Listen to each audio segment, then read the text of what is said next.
అందరికీ నమస్కారం. మన డైలీ రొటీన్ యాజ్ యూజువల్‌గా స్టార్ట్ అయిపోయింది.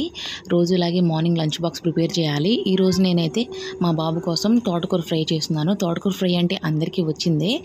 అయితే ఏంటంటే మనం తోటకూర ఫ్రై చేసేటప్పుడు ముఖ్యంగా అందులో తాలింపు చేసేటప్పుడు ఎండుమిరపకాయలు, వెల్లుల్లిపాయలు కంపల్సరీ వేయాలి. అది తోటకూరకి మంచి రుచిని ఇస్తుంది. అంతేకాకుండా మనం ఉల్లిపాయ ముక్కలు వేసేటప్పుడు కొంచెం పసుపు, కొంచెం ఉప్పు వేసామనుకోండి ఉల్లిపాయలు తొందరగా మగ్గుతాయి.